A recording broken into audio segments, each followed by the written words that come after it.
Action Comics 972, written by Dan Jurgens and art by Steven Segovia. This was the conclusion to the Men of Steel arc. This started off, of course, Superman had lost his powers on this planet because there was no yellow sun, and Lex was helping him fight, but they ended up, they decide to split up. They take on, Godslayer and his crony, I can't remember his name, separately. Cade. Sorry? Right? Is it Cade? What is that? Yeah, I think so. That sounds about right. That doesn't even sound familiar to me, but I'll take your word for it. So they split up, they fight, Zayd. and then... Zayd. Yeah, I knew it was a Z. I knew it was a Z. I knew it was a Z in there. Well, you You should should have have said that, shouldn't you? Oh, Connor. I'm going to strangle a ginger tonight.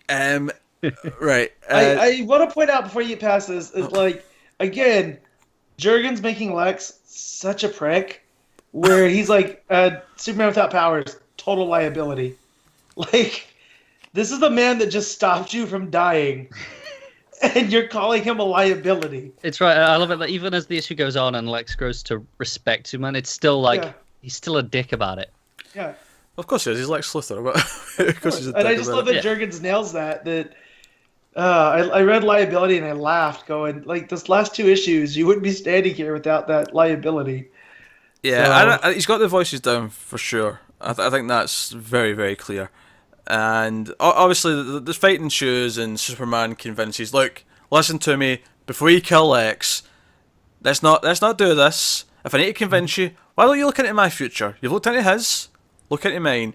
And that's how he ends up winning this whole argument, is that the Godslayer looks into his future. We don't get to see what it is. Well, we do kind of get to see what it is at the end, but we'll get to that. We'll save that for the end. Yeah, we'll save that to the end.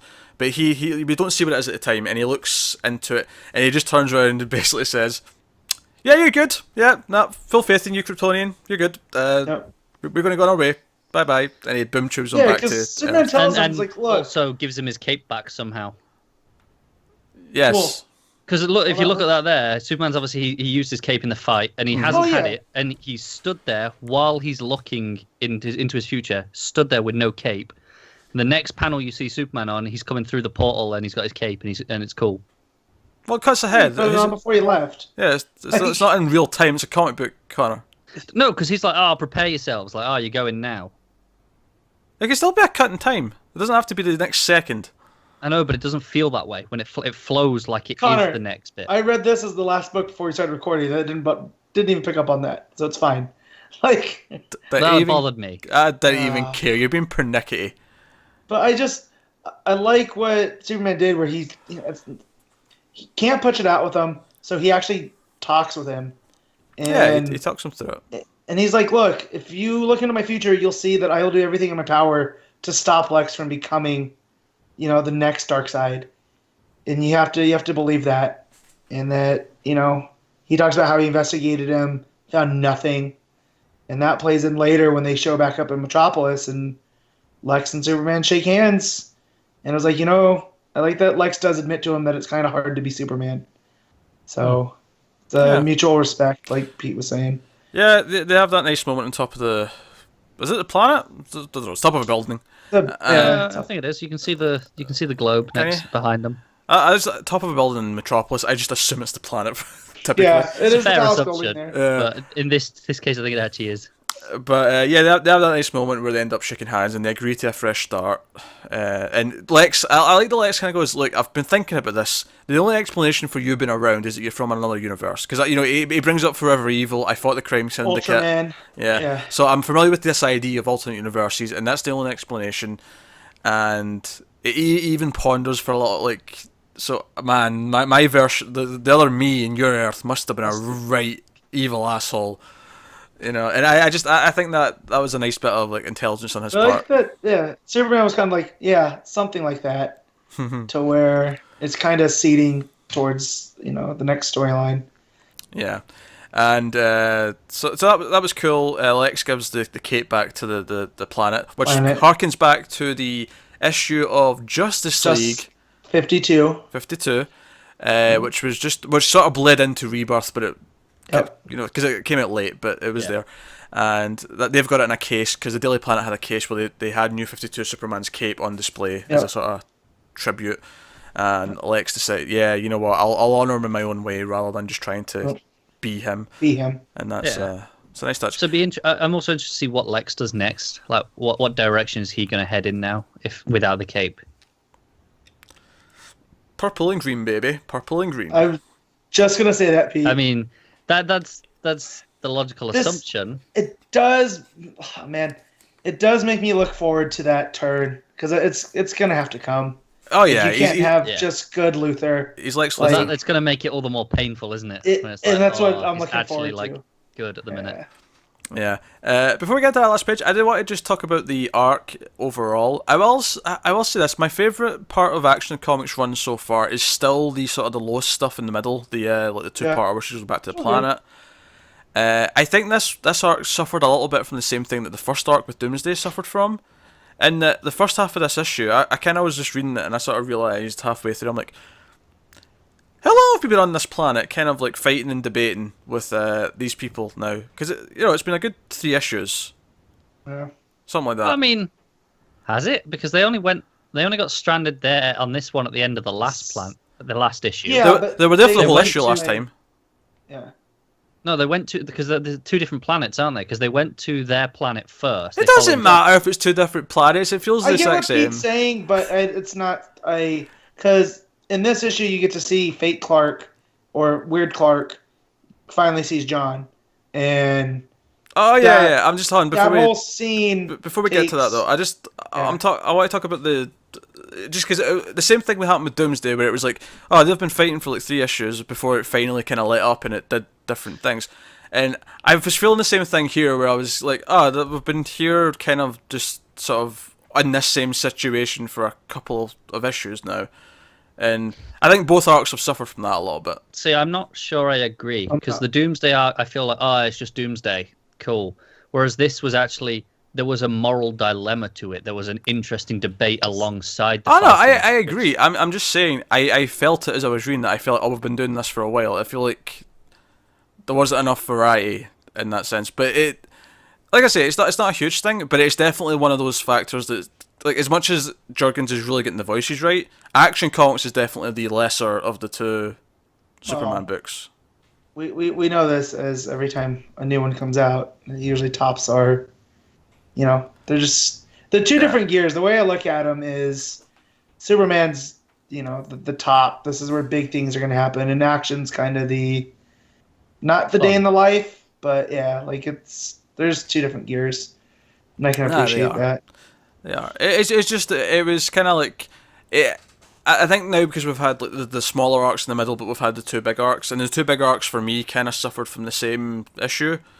I'm kind of expecting that with the bigger arcs in Action now, which isn't a huge deal, but it's just, especially since it's double shipping and we're getting through it quicker. Like I said, I don't think I felt it because of the actual interesting conversation and dilemmas and relationships that were alongside it in this one that I felt were missing in the Doomsday arc. But in this one, I didn't feel it at all because of that. But yeah, Doomsday to me was a representative of Doomsday itself, to where Doomsday is just a threat to hit and how do you deal with it.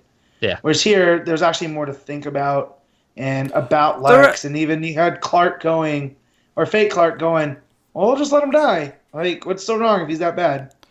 No, there is, but it was just, once the fighting, because that stops and then the fighting starts, and we get some interesting narration, but it was just kind of, it just felt like it went on a little bit, I also like that we have LaCall and Zayd now, that if Superman ever needs help from, intergalactic stuff, we have some new supporting characters. I always like when Superman gets a friend. I guess I would phrase it this way: Superman's doing really interesting and new things, whereas Action just feels really like old school and typical kind of comic booky stuff. It isn't necessarily bad. I was glad I have 2 really good Superman books to read. That's all. Yeah. I save them for the end, and I'm never disappointed. So. Cool. All right. There we go. That's Action Comics. Oh, actually, no, but it's not Action Comics. We did talk about the last page. So we get Fake Clark as well. Oh, and Fake Clark. Yeah, they'll do Fake Clark first. So yeah, there's just one scene with him. He basically realizes that Lois is lying after he meets John, and Lois basically shoos him away as quickly as humanly possible. He's like, no. Says that it's her nephew, and that it wasn't even nephew. It was cousin's son. Oh, is that what it was? Yeah, it was cousin's son. Okay. He's my cousin's son, which is like second cousin, I guess. Yeah. Yeah. So. Yeah. And then we get the last page.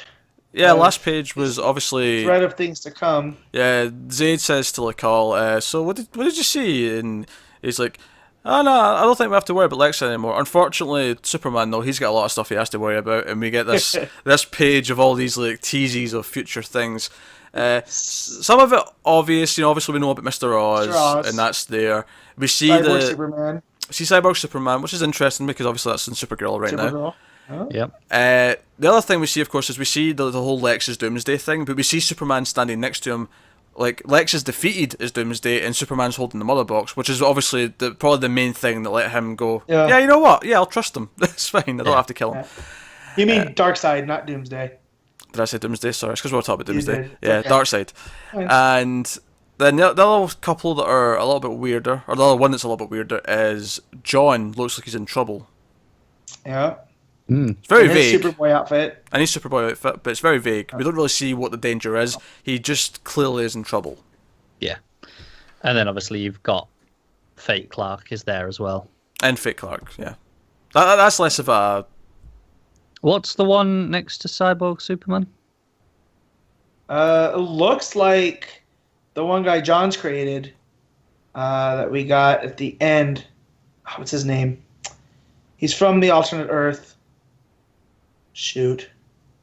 People are yelling. I can't remember. Anyway.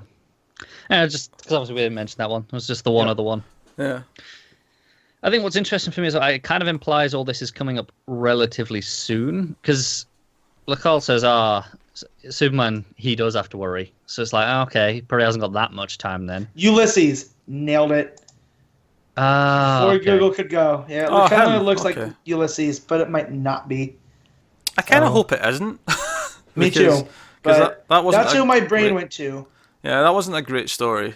Yeah, I kind of blanked on that because of it was... That was really frustrating when it was like, oh, John's just coming back to Superman. Oh, this is exciting. And then it was just like, it's still kind of iffy. And...